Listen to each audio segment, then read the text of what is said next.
Itago niyo na lamang po ako sa pangalang Kano. Isa ako sa may-ari ng isang palaisdaan sa bayan ng Dagupan, sa Pangasinan. Ang palaisdaan na aking binabantayan ay sa panganay naming kapatid na nasa Germany dahil nakapangasawa ito ng isang Aleman nang makapagtrabaho ito sa Europe.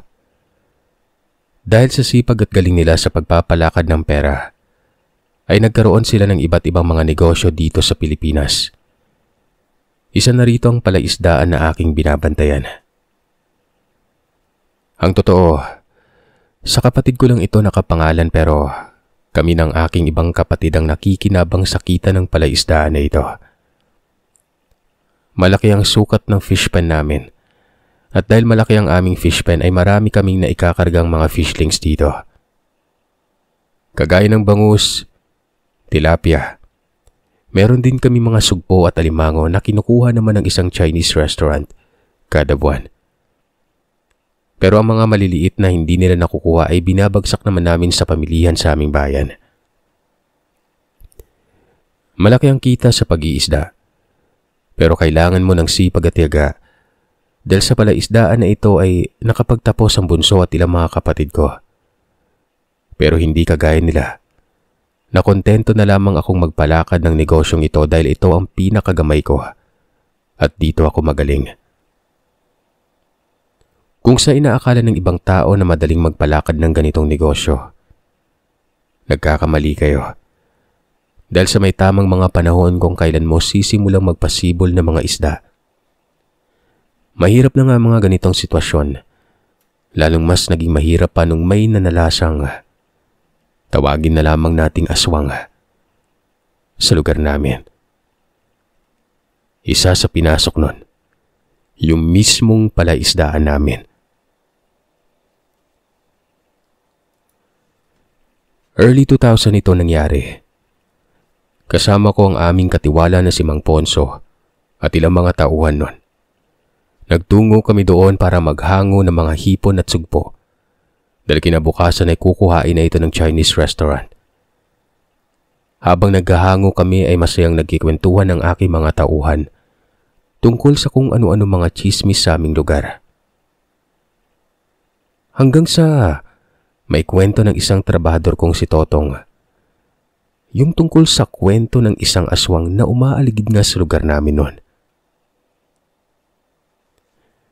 Kung gabi na, huwag niyong palalabasin yung mga anak niyo lalo kung walang mga kasama o bantay. Panimula ni Totong. O bakit naman tong? Kung pamangkin ko hanggang anong oras minsan naaabutan ko pa sa kalsada dahil sa paglalaro Sagot naman ni Mang Ponso noon. Naku Manong, sinasabi mo lang yan dahil hindi ka yung nakaranas. Dalawa kami ng kapatid kong nakakita at nakaranas nito nung nakarang araw lang. 11:00 yun. Matapos kaming gumawa dito sa palaisdaan. Nagmadali na kaming umuwi ng pinsan ko. Pagkarating namin sa bahay, syempre mga 12:00 na yun Napagpasya namin na magpahinga. Ihiga namin yung likuran namin sa may banig na nakalatag sa papag. Siyempre, buong araw ka nagtatrabaho, di ba? Habang natutulog yung pinsan ko, aba, umulan. Siyempre, nahirapan akong matulog nun. Mag-aalas 3 na nung huminto na rin ang ulan sa labas nun. Nung papikit na ako, may narinig akong alulong ng mga asong gala sa labas. Parang sinasakop niya yung buong paligid Nanayo talaga balahibo ko nun. Bihira lang kasi mangyari yung ganon. Parang may kakaiba dun sa alulong nila. Dagdag pa ni Totong, sinubukan niyang tumayo para silipin ang tapat ng bahay. Nang bumungad umano sa kanya, hindi lang 1 o 2 aso yung umaalulong. Marami umano. Hindi umano bababa sa 10 ang nakita niya. Sinipat-sipat niya ang buong kapaligiran pero wala namang siyang nakikitang dahilan para umalulong ang mga yon. Dala ng kurisidad, bumaba ito ng bahay para hanapin ang dahilan ng mga pag-alulungan. at kung ano ba ang nangyayari sa labas noon. Pagkabukas niya palang umano ng pintuan, nakita niyang nagtitipon-tipon na mga aso at nakatingin umano ang mga ito sa iisang direksyon. Pero nang subukan niyang sundan ang tinitingala ng mga yon, wala naman siyang makitang kung ano doon. Napansin niya ng ilan sa mga aso ng mga kapitbahay nila ay tila kumawala pa sa pagkakatali. Matagal na ang residente si Totong sa lugar na yon, kaya nakakapagtaka na makarinig sila ng ganung alulong ng sabay-sabangi habang may inaabangan yung mga asong yun doon. Nagtaka umano si Totong dahil pakiramdam niya ay parang siya lang yung nakakapansin ng mga nangyayari. Inaantay niya yung magreklamo yung ilang kapitbahay, pero para bang tulog na tulog yung mga yon. Nang magsimula na naman umanong umalulong ang mga hayop, para umanong may sumanib sa mga ito na masamang espiritu, patuloy sila sa pag-ingay. Napansin niya pa umano kung bakit nakalinya ang mga ito ng pabilog at nakaangat umano ang mga ulo sa itaas at palipat-lipat ng tingin nun. Doon ay sinubukan niyang tumingala. At doon mismo ay nalaman niya ang dahilan kung bakit panay ang mga kakaibang pag-atungal ng mga aso. Napansin niya na ang tinitingnan ng mga ito ay napakalaking bilog na buwan. Nakakatakot umano tingnan yon. Parang iba nga umano ang kulay ng buwan ng gabing yon. Hanggang sa may napansin siyang parang lumilipad. Malaking ibon yon. Paikot-ikot umano. Nagmadali siyang gisingin ang kanyang pinsang si Domeng. Lumabas naman ito ng bahay at nagtanong sa kanya kung bakit siya ginising. Tinuro ni Totong ang lumilipad na kung ano sa langit. Dahil sa laki at liwanag ng buwan, kitang-kita umano nila kung gaano kalaki at yung ibang parte ng itsura ng ibon na yon. Hindi umano kataasan ng lipad. Para umanong umiikot-ikot lamang at tila may hinahanap o tinitingnan sa lupa. Hanggang sa maya-maya pa, yung ibong tinitingnan nila ay para bang palaki ng palaki. Palapit ng palapit umano sa kanila noon, kung saan sila nakatayo. Nang halos abot tanaw na talaga nila ito, bigla na lamang umano itong naglabas ng tunog.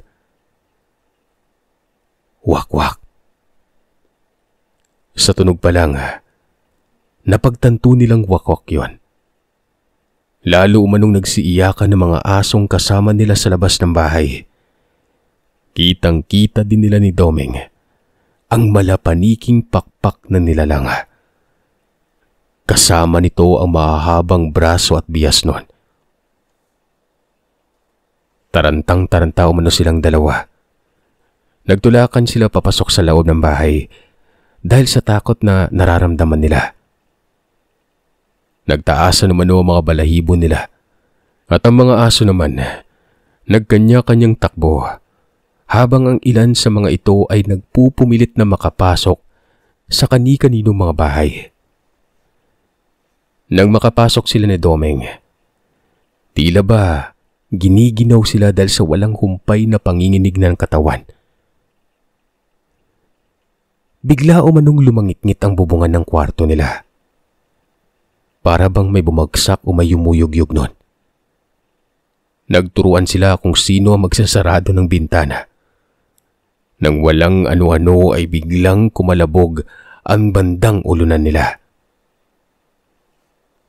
Ang ginawa nila noon, sabay na silang tumakbo para isara ang bintana. Saktong pagkasara nila, may parang gumuhit umano na kalmot sa labas. Nagkakaskas yon. Para bang may pinipilit na buksan. Mabuti na lamang at naisarado nilang maigi ang bintana. Napaatras umano sila ni Doming hanggang maramdaman nila ang pader sa may likuran. Ilang saglit lang, naririnig ulit nila na parang doon na sa bintana ang parting gustong buksan ng kung sinong nilalang ang nasa labas. Iyuyugyug umano ito ng ubod ng lakas, yung pader na yon. Ramdam mo umano nila ng pinsan niyang si Doming na talagang desperadong pumasok ang nilalang na yon. At ito na nga. Alam niyo yung siwang sa pagitan na may bubong at pader. Di ba may espasyo ang bawat kabahayan doon kapag probinsya? Meron silang nakitang pilit na nagsusumiksik doon. Tinitigan nila itong maigi, Sir Seth. Kitang-kita nila ang mahabang mukha nun. Para pa daw pinipilit ipasok ang mga kamay. Matatalas umano ang kuko.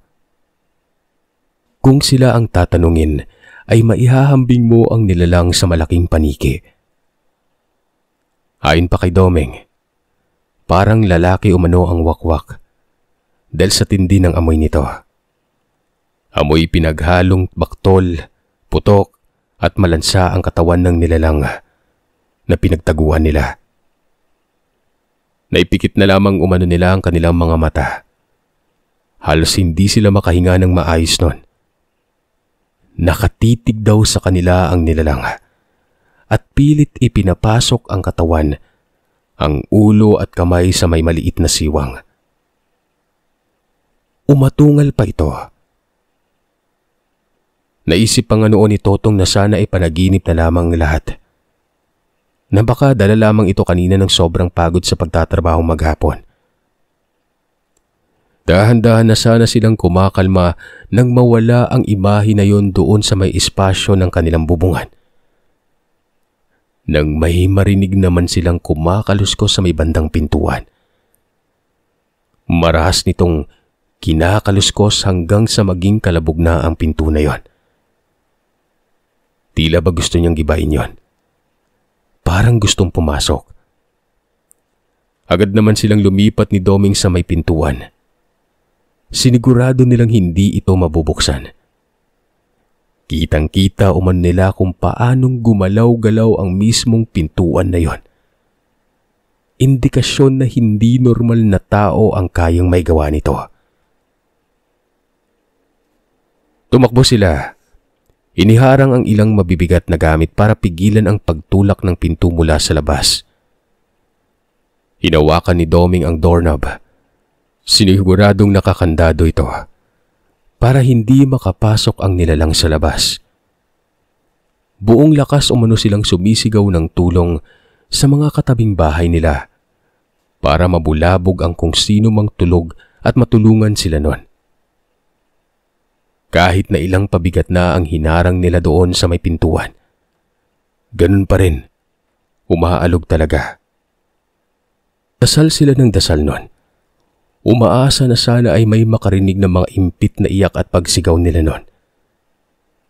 Hanggang sa maya-maya pa, naramdaman na lamang nila na tumigil sa paggalaw ang pintuan, pati na rin ang doorknob. Nawala na rin ang narinig nila na nagmumula sa tunog ng wakwak sa labas. Dali-dali namang tumakbo si Totong sa kwarto para tingnan ang bintana. Dahil inisip nito na baka mamaya dun lumipat yun eh. Pero wala na rin ang pagkalabog ron. Laking pasasalamat umano nila na tumigil ang paggagambala ng nilalang. Kahit nagtataka ay napabuntong hininga sila. Maluwa-luwa umano sila kahit mga lalaki nun. Uminom sila ng tubig sa sobrang pagkauhaw. Pagod na pagod umano ang nararamdaman nila. Hinintay muna nila umano ang ilang sandali dahil baka naroroon lamang sa labas ng pintuan ng nilalang at naghihintay lamang ito na lumabas ang mga pinsan. Nung nagtagal, Muli nilang sinilip sa maliit na siwang kung naroroon pa ba ang nilalang na yon. Pero wala na ito. Hindi kami nagpakampante nun. Naging alerto kami. Lalo na't naririnig pa rin umano nila ang mga kahulan ng aso sa labas ng bahay.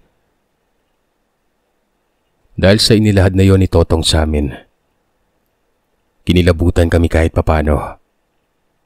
Lalo na, wakwak yun eh. Naniniwala kami sa mga aswang. Halos papatapos na rin naman kami sa paghahango ng mga sugpo at hipon ng mga panahong yon. Sinasaid lang namin ang tira para masimot ito. Ang masisimot kasi ay ginagawa naming pulutan kapag nagiinuman kami. Sinimulan na namin ang paghihiwalay ng malalaking sugpo sa maliliit na hipon at kanya-kanya namin itong inilagay sa isang malaking banyera. Para naman maayos at malinis na ito kapag kinuha ng Chinese restaurant na kliyente namin. Gawa ng papadilim na, gaya ng nakagawian. Siyempre, inuman na. Habang bumibili ang isang kasama namin ng alak noon, si Mang Ponso naman ay humuli ng isa pang isda para madagdag pulutan. Habang nasa kasarapan ng inuman ng mga kasama ko, ay na. Kakakwento pa lamang ni Totong pero parang ipinagsawalang bahala namin yon. Yun yung unang beses na nakarinig kami ng pagaspas mula sa taas. Gawa ng nakainom na nga. Tinakot ko pa yung mga kasama kong naroroon tungkol sa wakwak na naikwento ni Totong noon. Lasing na ang pamangkin ni Mang Ponso na sigaret. At dahil sa sobrang kalasingan ay tumayo ito. Naglakad. Nagulat kami magkakasama nang bigla itong sumigaw sa kawalan. Habang yung ulo niya nakaturo sa langit. Aswang na wakwak! Kung totoo ka man, makinig ka. Wala kaming pulutang karne. Baka pwede mo kaming hatiran. Lubos namin ipagpapasalamat sa iyo yon. Malakas na sigaw nito na halos umalingaw-ngaw sa buong kapaligiran. Matapos itong sumigaw ay muli itong naglakad ng pasuray-suray pabalik sa aming pinaiinuman. Kinutusan naman ni Mang Ponso ang pamangkin niya. Minura pa ito. Kamot ulo naman itong nagtatatawa. Ilang oras pa ang mabilis na lumipas. Halos magmamadaling araw na. Nang may marinig na naman kami na malakas na pagaspas. Paikot-ikot ito sa aming ulunan. Muling pinagmumura ni Mang Ponso ang pamangkin nitong wala na sa sarili. Kasalukuyang nakasalampak na sa isang latag nun. Alam nyo, hindi ko alam kung narinig niyo na yung kwentong ito. O hindi ko alam kung may katulad ito sa ibang mga karanasan. Pero nangyari din sa amin ito, Sir Seth. Biglang may bumagsak na kung anong bagay sa may bubungan ng aming pinag-iinuman. Nagulat kami. Parang napakabigat nun. Dala na rin ng kalasingan.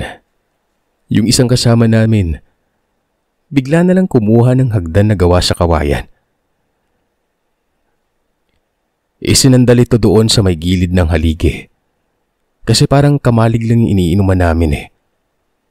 Umakyat ito at sumilip. Wala pang isang segundo, Sir Seth, pagkarating niya sa may bubungan. Bigla itong tumalon pababa. Sumisigaw yon. May nakikita umano siyang mga dugo na nasa may taas ng bubungan na nahulog mula sa langit. Kaya naman lahat ng umiinom nataranta. Mula sa bubong ay bigla na lamang dumulas pababa ang malaking karne na madugo na yon. Ay naman kay Mang Ponso, parang hindi mo alam kung hita yun ng kung anong hayop o ang mas malala, hita ng tao. Nang makita namin yon, Para kaming masusuka. Nandidiri kami at napakabaho pa ng amoy nun. Mabuti na lang at malakas ang loob ng isa sa aming mga kasama. Kumuha ito ng isang sako na pinaglagyan ng feeds ng mga isda. Ay isinilid niya ito bago ilibing sa lupa. Matapos ng insidenteng yon ay agad na itinigil namin ang inuman. Nagkanya-kanya kami ng uwi. Habang kami naman ni Mang Ponso ay naiwan sa palaisdaan dahil doon kami tumutuloy sa bahay na ipinatayo ng kapatid ko. Kahit na marami kaming nainom ni Mang Ponso noon, nahirapan kaming matulog dahil hindi namin lubos na maisip kung bakit ganun ang nangyari. Matapos hamunin ni Garit ang nilalang. Hanggang sa sikatan na kami ni Mang Ponso. Ni pag-idlip, hindi namin magawa. Kaya naman bumangon na ako para mag-asikaso. Doon pa lamang din tumayo si Mang Ponso at tumabay sa akin noon. Muli naming binalikan ang lugar na pinagbagsakan ng hita. Nagulat ako noon. Hindi lamang pala hita ang binagsak nito. Meron pang ibang parte, Sir Seth. At sa maniwala man kayo sa hindi, nakakasigurado kaming hindi sa hayop ang parte ng mga katawan na yon. Nagsimula ang nerbiyos na umakyat sa buong katawan ko. Hindi na ako naging epektibo ng araw na yon. Inisip ko baka naman dahil lamang ito sa pagod at puyat kagabi. Tinipon ko ang lahat ng tapang ko sa katawan bago namin inipon ni Mang Ponso ang mga nakikita naming putol-putol na katawan. Isinako namin yon bago inilibing kung saan nakabaon ang hita. Wala kaming pinagsabihan ni Manong Ponso tungkol dito dahil pwede naming ikapahamak kung may makakaalam nito. Baka mapagbintangan pa kaming mamamatay tao. Matapos naming masigurong hindi ito mahuhukay o matatagpuan, isinama ako ni Mang Ponso para mamili ng mga feeds sa bayan at iba pang kinakailangan namin sa palaisdaan. Kaya naman sakay ng isang maliit na truck. Lumabas kami at tumungo sa pamilihan nun. Humango kami ng ilang mga sako at bigas na aming kakainin. Habang ikinakarga ng mga tauhan ng tindahan ang aming pinamili, minabuti ko munang manigarilyo. Doon, nakarinig na ako ng ilang mga bulong-bulungan. Patungkol na naman sa aswang sa lugar namin. Kagabi daw, may nabiktima umano itong mangingisdang pauwi pa lamang mula sa mahabang araw ng pagtatrabaho. Ayon sa lalaking nagkikwento. Ayon umano sa nakasaksi nun. Mag-aalas 11 umano nun nang makasabay umano niya ang biktima. Kumaway-kaway pa umano ito sa kanya habang guyod-guyod nito ang daladala niya. Ilang metro na umano ang layo nila sa isa't isa. Nang makarinig siya ng isang sigaw. Dahil natakot umano ang nakasaksi ay tumakbo ito papunta sa ingay na naririnig niya. Gulat na gulat umano ito. Dahil nakita nitong nilalapa ng kung anong nilalang na may malapad umanong pakpak. Ang lalaking nakasalubong niya kanina. Buhay pa umano ito ng mga panahon na iyon at humihingi ito ng tulong. Pero dahil sa sobrang takot ay hindi na rin niya ito matulungan. Kaya naman nang makabuelo ito ay mabilis itong nagtatatakbo at humingi ng tulong sa mga tanod na rumoronda malapit sa lugar na pinangyarihan. Nang matapos kong marinig ang kwento ng lalaki, agad na pumasok sa isip ko ang nangyari sa amin sa inuman nung nakaraang gabi. Kinilabutan ako nang maalala ko muli ang itsura ng hita ng karne na bumagsak sa aming harapan. Pati na rin ang napakalansang amoy. Nang masiguro namin ni Mang Ponso na kompleto na ang aming mga pakain sa mga isda, Umuwi na kami para hindi na abutin ng gabi sa kalsada. Pinagkwentuhan namin ni Mang Ponso ang narinig ko na yon. At malakas ang kutob namin na yung biktima at yung bumagsak na mga katawan sa may bubungan kung saan kami nagiinuman. Posibleng iisa lang. Malapit na kami sa palaisdaan na makita namin na may tao sa labas ng bahay. Kaya naman tumigil si Mang Ponso at kinausap ang lalaki. Ayon sa lalaki, siya palang umno ang bagong representante ng Chinese restaurant na suki namin. Tinatanong nito kung kailan daw kami makakapaghanda para sa anihan ng mga alimango dahil sa kailangan umano nila yon sa mga susunod na araw. Binilang ni Mang Ponso ang mga buwang dumaan para malaman kung kailan makakapaghango. Sinubukan din itong manulo para makita kung gaano nakalaki ang mga yon. Nang tugma ang buwan at laki ng mga alimango, ay sinabi namin na sa mga susunod na araw ay magsusudsud na kami upang may maisupply sa kanila. Isang gabi, napagdesisyonan namin ni Mang Ponso na manulo o magsudsud ng alimango. Naganda kami ng mga gagamitin sa pagkuha. Nagsuot ng makapal na damit para kahit na masipit kami ng mga alimango na yon, ay hindi gaano masakit. 3 lamang kami ng mga panahon na yon. Ako ang nasa pilapil, humahawak sa basket, at ilang mga banyera kasama ang lambat na gagamitin. Habang nakalublob naman si Gareth at Mang Ponso sa fishpan para makapaghango, habang sinusudsud nila ang mga isda at alimango. Napansin kong medyo mapagal ang aming proseso at baka abutan kami ng kalaliman ng gabi. Mahirap magsudsud sa gabi dahil sa bumabaon na sa malalim na parte ng lupa ang mga alimango at tangi mga pang-ipit na lamang ang kitang-kita nun. Sinabi naman ni Mang Ponso na huwag akong mag-alala dahil sa kinargan daw niya ng gaas ang ginagamit naming Petromax. Kaya naman nakampante na ako nang malaman ko yon. Nang iangat nila ang lambat, bumungad sa amin ang naglalakihan at nagtataba ang mga alimango. Kaya napakaganda para sa amin ang gabing yon, dahil sa malaki-laki ang kikitain namin kung sakasakali. Nakailang paghango din sila, nang mapansin kong halos mapuno ng 4 na banyerang nakasalansan. Chong Ponso, ang sagana ng ani natin ngayong buwan . Madami-dami na yung huli natin ngayon. Wika ni Gareth. O nga kung may maiwang maliliit, hihingin ko na lang ng may maiulam na masarap mamaya kapag pwede na tayong umuwi.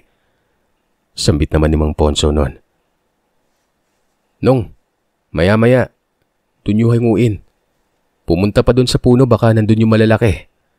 Yung dun sa malapit sa kudal. Baka maraming alimango ron yung nakasabit sa kudal.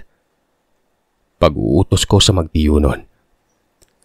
Agad naman kaming tumungo doon sa sinasabi kong pwesto para alamin kung marami nga bang naroroon.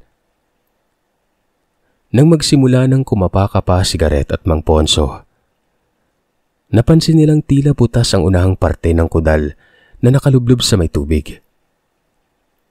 Biglang sumisid si Mang Ponso para tingnan.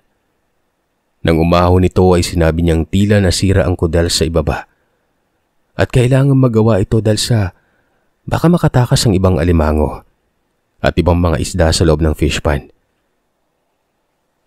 Isinuhestyon ni Gareth na kumpunihin ito ngayon pero pinigilan siya ng tiyo dahil sa baka mabulabog ang mga tilapiyang nangingitlog.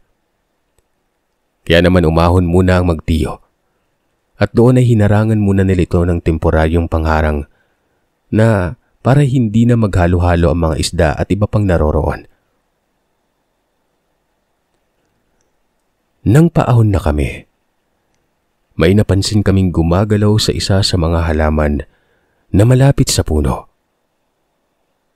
Muli ay nagkatinginan kaming 3 habang nagtuturuan kung sino ang dapat na sumulit at humawi ng halaman na yon. At siguro dahil walang may gusto, kinuha ko ang panukat na bakal para panghampas ko kung sakaling may kung ano ron. Ilang hakbang na lamang ako ay may pumulas na isang binatilyo mula roon. Sumuhot ito at tumakbo sa may kakahuyan. Kung titingnan ko ang binatilyo, parang hindi ito taga sa amin. Mukhang dayo, dahil sa halos lahat sa kanila ay natatakot magtungo roon sa kakahuyan dahil nga sa mga kwento-kwentong aswang na yan. Pero ito, dumiretso talaga doon. Ayon pa kay Gareth, may dalang pamingwit at isang timba ang binatilyo habang nagmamadali kaming takasan nun. Nagtago ito sa isang madawag na puno sa baba ng halaman at patlihim na kumukuha ng mga isda namin ron. Kaya naman kahit basa ng tubig ang pang-ibaba ni Mang Ponso, sinabihan kami nito na hahabulin namin ito dahil baka mapano ito sa may kakahuyan o madiskirasya pa doon. Pare-pareho kaming umakyat ng bakod para makatawid sa kabila. Ilang hakbang pa lang ang aming nagagawa. Biglang humirit si Gareth. "Boss, huwag na kaya tayong tumuloy. Baka mabulabog pa natin yung hindi dapat mabulabog dito eh. Lalabas din naman siguro mamaya yun." "O bakit, Gareth? Kala ko ba matapang ka? Nung nakaraang gabi hinamon mo pa yung wakwak ka." Pabalang kong sagot dito. "Boss, ang kinatatakot ko, alam niyo naman yung bali-balita tungkol sa aswang, di ba? Malay niyo dito natin makaengkwentro yun. Baka may mamatay pa sa atin, di ba?" Reklamo naman ni Gareth nun. "Pwede ba, Gareth? Huwag kang duwag." Pag-aaya ni Mang Ponso at tinulak ang pamangkin para ito ang mauna sa bungad. Habang naglalakad kami, iba ang pakiramdam ng paloob doon sa may kakahuyan. Dahil sa mga nararamdaman namin, tila ba tinablan na ng takot si Gareth. Nag-aaya nang umuwi na kami dahil sa hindi na daw talaga maganda ang pakiramdam niya sa lugar. Pero hindi na namin pinansin ang mga pagsusumbong nito. Kami ni Mang Ponso noon, desidido na kaming tuntunin ang lokasyon ng binatilyo. At dahil si Gareth naman ay sunod-sunuran sa tiyo nitong si Mang Ponso, wala din itong nagawa. Maya-maya pa ay nakarating kami sa parting ilog. Alam mo, Sir Seth, kapag umaga, hindi naman nakakatakot yung lugar na ito. Malinaw pa nga yung tubig na dumadaloy doon eh. Marami yung mga malalaki at matatandang puno na nakakabiliban mo talaga. Siguro kung wala lang usap-usapan na aswang, maganda din yung liwanag ng buwan na tumatama sa tubig noon at kumikinang talaga sa paningin namin. Pero yung saglit na pag-iisip ko ng kagandahan na yon, nagulat na lamang ako nang bigla akong kinalabit ni Mang Ponso. May itinuro ito sa may itaas. Pag-angat ko ng ulo, nakita ko yung isa sa mga matandang puno nun. Maraming ibong nakadapo sa may sanga.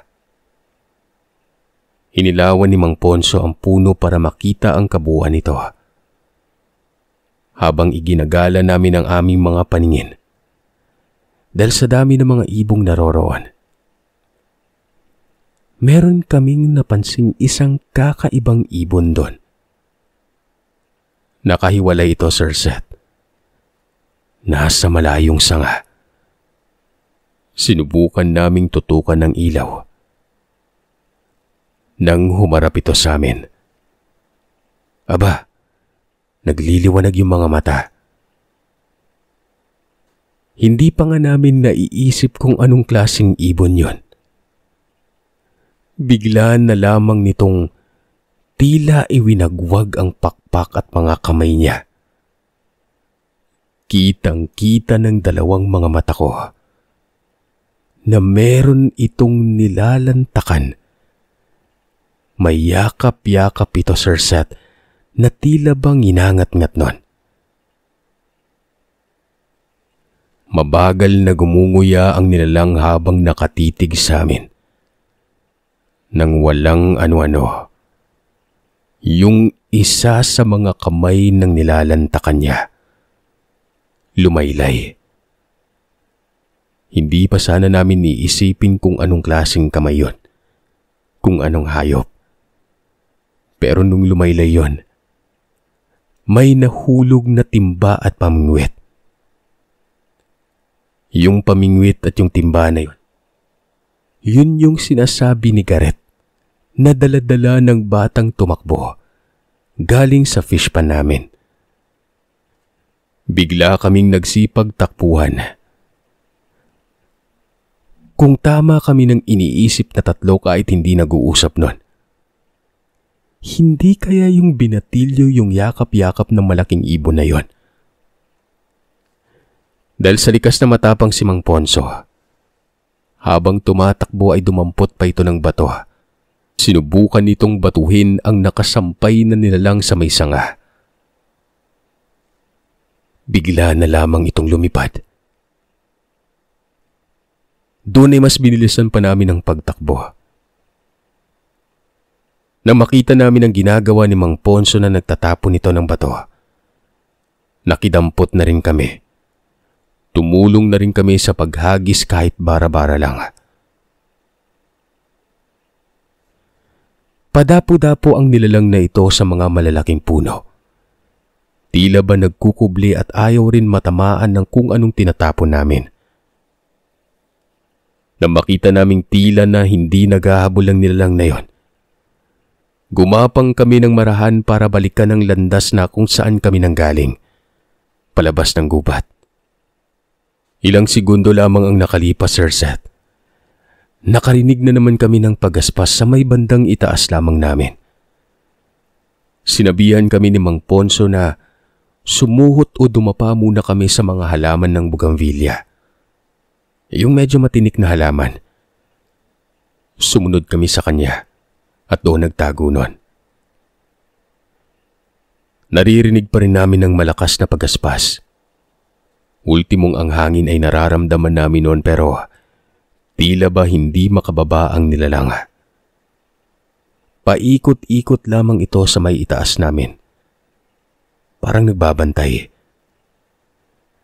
Nang mabawi na namin ang aming paghinga, tumakas na naman kami noon. Nang makalusot na kami sa kudal at nang makatawid na si Mang Ponso, pinagtatadyakan nito ang isang patay na puno. Tinulungan namin siya para medyo nabuwal yung puno na yon. Hindi namin alam kung nakatulong ba o nakaharang ba yung naitumba naming patay na puno. Pero hindi na kami nasundan. Umalis na lang kami at dumiretso na kami umuwi sa bahay nun. Habang pagod na pagod kami at umiinom ng tubig nun, napasalamat sa Panginoon na lang itong si Mang Ponso at nailigtas kami sa kapahamakan. Dahil din sa takot at agam-agam namin ay mabilisan naming tinalian ang bawat alimango na nakuha namin at iniligpit nun. Nagawa pa talaga namin kunin ito. Sayang din eh. Matapos ito ay pinagpabukas na namin ang ibang mga gawain. Napili na rin ni Gareth na doon na lamang magpalipas ng gabi. Dahil takot na talaga siya. Ayon kay Gareth ay unang beses lamang daw niya makakita ng harapan ng isang tunay na aswang.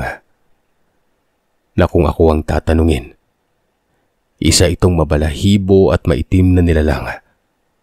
Nang mukha ay para bang paniki na may mahabang nguso at nagbabagang kulay pulang mga mata.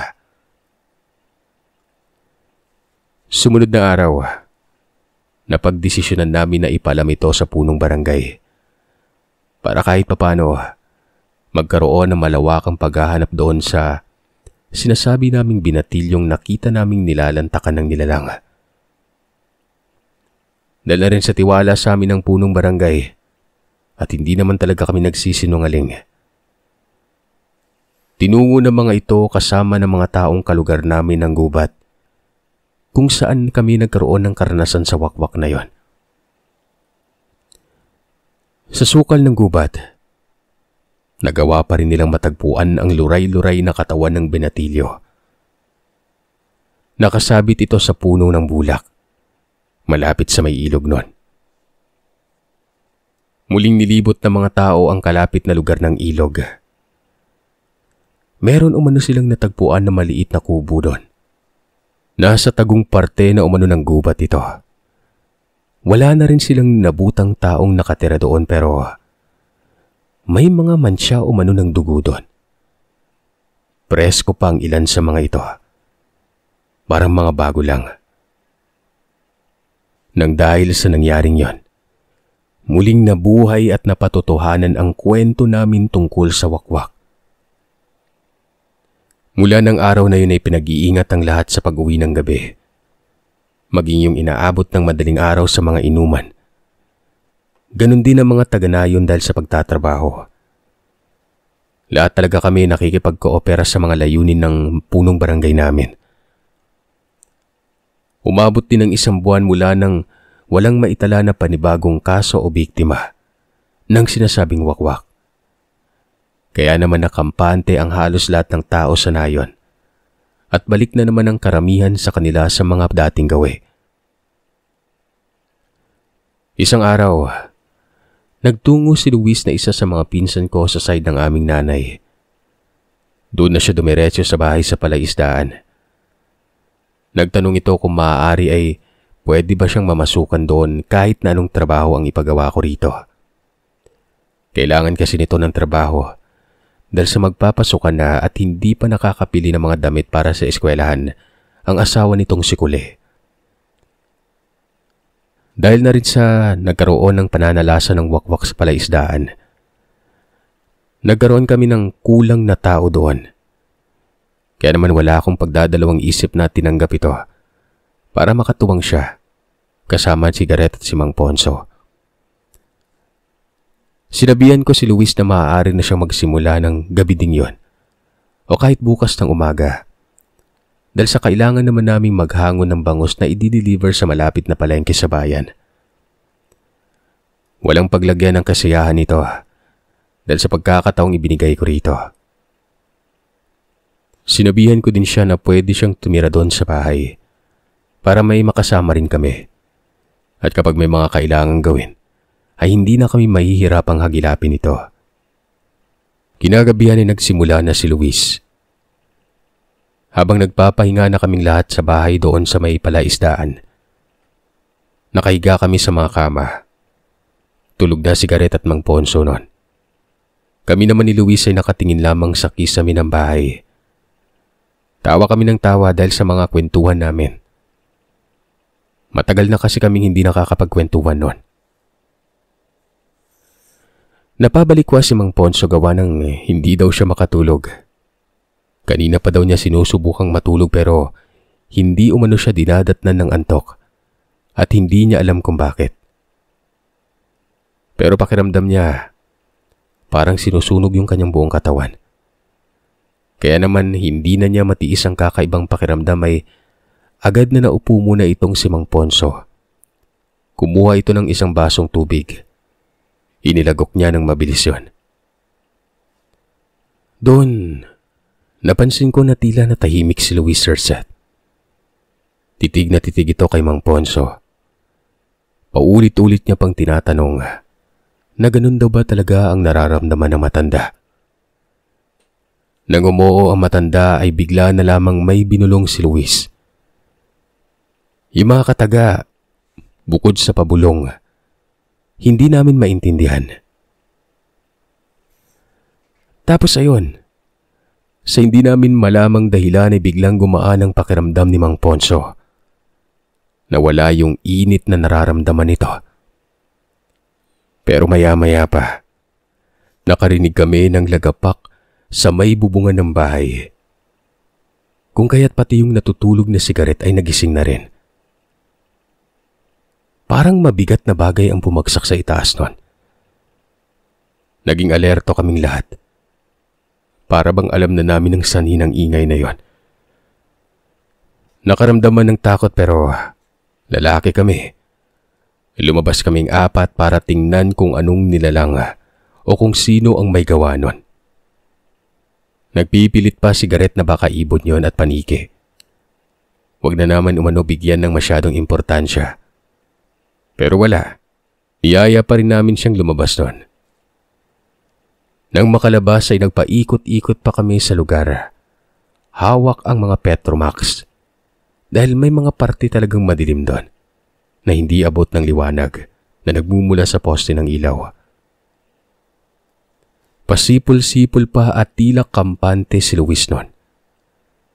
Nang walang ano-ano, matigilan sila ni Garrett dahil may naaninag umano silang tatlong kalalakihan na tila ba may ginagawa ang mga ito sa hindi kalayuan. Nang lapitan nila ang mga lalaki para sitahin, tinitigan lamang daw sila ng mga ito. May mga dalang mga bayong yon. Nilalagay nila ang mga tilapia, malalaking tilapia. Sinigawan ni Luis ang tatlong lalaki para pahintuin sa ginagawang pagnanakaw. Pero imbis na tumigil, nagsipagtakbuhan ng mga ito. Tila mga bingi ang tatlo at nakikipagtitigan lamang sila kay Garrett at Luis. Saka nagsimulang magsipag-atungal ng nakakatakot. Dahil sa biglaang engkwentro sa mga lalaki, ay wala man lamang silang kahit anong bagay na maaaring gamitin para maprotekta ng kanilang mga sarili. Dahil hindi rin naman sila handa sa maaaring mga naganap, ay nagkanya-kanya silang kuha ng mga kahoy na maaaring ipanghampas o maipang bato malamang para mapigilan ng mga lalaking yon. Sumisigaw na rin si Garrett para makuha ang aming atensyon at puntahan sila sa kanilang lokasyon nang sa ganon ay matulungan namin sila. Isa-isa umanong binaba ng mga lalaki ang mga bayong na punong-puno ng mga isda. Napakarami umano ng nakuha nila. Pero bukod pa doon, nagsipagtanggal umano ng damit ang mga lalaki. Nung una, inakala lang nila Garrett at Luis na makikipagbuno ang mga ito. Gawa ng pinagbabantaan nga ang mga ito na ipapapulis dahil nga sa pagnanakaw ng kanilang ginagawa ron. Hindi namin alam na ito palang si Luis ay may malalim na kaalaman sa tinatawag na lihim na karunungan. Marunong daw siyang makabasa ng aura ng isang tao, kung mabuti man ito o masama. Doon pa lamang sa loob ng bahay ay may iba nang nararamdaman si Luis na may umaaligid sa lugar. Kaya nga napadasal siya noon, dahilan para may bumagsak at nasaktan doon sa may bubungan, na para bang nagbabantay o nagmamasid yon. Hoy mga walang hiya! Mas maigi pang iwan nyo na yung mga kinuha nyo mga isda. Ang kakapal din naman ng mga mukha nyo. Dito pa kayo nagdanakaw. Hindi namin kayo hayaan na makaalis pa dito kahit na anong mangyari. Matapang na saad ni Luis sa tatlong lalaki noon. Hindi sa natatakot si Luis sa mga ito. Pero ayaw lamang ni Luis na makipaglaban hanggat maaari dahil sa baka magdulot ito ng mga gantihan ng bawat pamilya. Nagtawanan naman ng tatlong kalalakihan habang tinitingnan ng dalawang kasama namin. Pero kahit ganito na ang asal ng mga taong yon, kalmado lamang silang pinapaalis ni Luis. Pero imbis na sumang-ayon, bigla na lamang lumusob ang mga ito sa dalawa. Habang papalapit umano ang mga ito, tumatapang o umaalingasaw ang mga amoy nila sa paligid. Kaya naman tumibay ang suspetsya ni Luis na hindi mga simpleng tao ang mga yon. Doon ay nag-usal umano si Luis ng dasal, orasyon, buhay na salita, para mapalakas ang kanyang opensa at depensa. Sinabihan ni Luis si Garrett na magtago sa may likuran niya. Humawak si Luis ng isang matabang sanga para magamit nitong panghampas sa mga lalaki. Inusalan niya umano ito ng buhay na salita para kahit papano ay masaktan o madulutan ng pinsala ang katawan ng mga nilalang. Kung tama si Luis na hindi tao ang mga yon. Kitang-kita umano ni Garrett nun. Nabigla na lamang nag-iba ang anyo ng tatlo. Naging malaking aso umano ang mga ito. Makapanindig balahibo ang mga itsura. Tumutulo ang malapot at nakakadiring laway sa bibig ng mga yon. Dali-daling subugod ang dalawa sa mga ito habang ang isa naman ay nakatitig lamang sa kanya. Pagkalapit ng dalawang nilalang kay Luis, sinubukan ng mga ito na sakmalin siya pero gamit lamang ang kahoy na hawak-hawak. Inahampas ito ni Luis sa leeg ng isang nilalang. Kaya naman napatumba kaagad yon. Sa kanya naman sinuntok ito. Sabay hatak sa dila na parang pusa lang yung kaaway niya nun. Humaba umano ang dila ng nilalang na yon. Gawa ng hinatak talaga ito ni Luis. Ipinulupot daw ni Luis ang dila na yun sa kanyang kamay bago tinadyakan ng aso. Dahilan para magsara ang nakabukas na bibig nito at makagat ang sariling dila. Tumayo si Luis habang hawak-hawak sa isang kamay ang naputol na dila ng nilalang na yon. Umatungal ang nilalang. Nasaktan ito. Samantalang muling sumugod pa ang isa sa mga nilalang na yon. Naiilagan naman ni Luis ang bawat pag-atake. Para bang wala lamang dating ang mga paggalaw ng mga nilalang sa paningin niya. Madali niyang nailagan ang bawat pag-atake ng aswang na yon. Akmang aabutin na sana ng isa ang leeg niya. Maiharang niya ang hawak na kahoy at ipinasak ito sa mismong bibig ng nilalang na yon.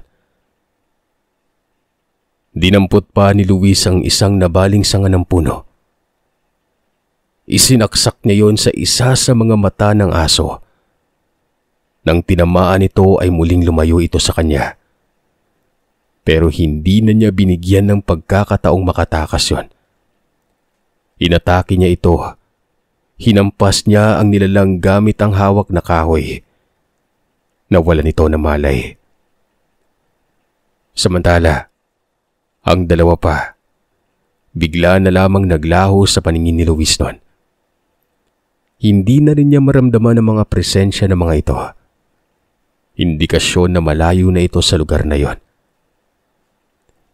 Tinitigan umano ni Luis ang walang malay na nilalang. Tsaka niya kami tinawag sa kung saan. Doon ay narinig na namin sila. Dali-dali kaming lumapit sa kanya. Kitang-kita namin ang walang malay na nilalang na yon. Ito ang unang pagkakataon naman namin na makakita ng isang malaking aso. Napakahaba ng ngipin. Napakatalim ng kuko. Pero katawan ito ng isang lalaki. Tinanong kami ni Luis kung anong plano namin sa katawan na yon. Wala nang buhay eh. At dahil sa wala kaming pagpipilian, hinila namin yung katawan. At sinunog namin yon sa gilid ng bodega. Hindi namin alam kung nagkataon lang o sadyang hulog ng langit si Luis. Dahil sakto naman yung pagdating niya sa may palaisdaan. Dahil kung hindi siya dumating, malamang sa malamang, baka kami na ang naging pagkain ng mga nilalang na ito. Nagnakaw pa talaga ng isda, no? Magpasa hanggang ngayon ay buhay at napakalaki pa ng palaisdaan namin sa lugar na ito. Marami na rin kaming sinusuplayan ng mga isda nun at iba pang mga uri ng seafood. Marami pa rin kwento ang patungkol sa mga aswang dito sa lugar namin. Pero magmula nang makapagtrabaho si Luis doon sa palaisdaan, ay tila iniiwasan na ito ng mga nilalang. Sa mga tagapakinig dyan na siguro alam kung sino o ano yung lugar na ito, siguro malalaman nyo na rin na isa sa mga palaisdaan dito ay merong nakalibing na katawan ng tao na minsan nang naging biktima ng isang wakwak.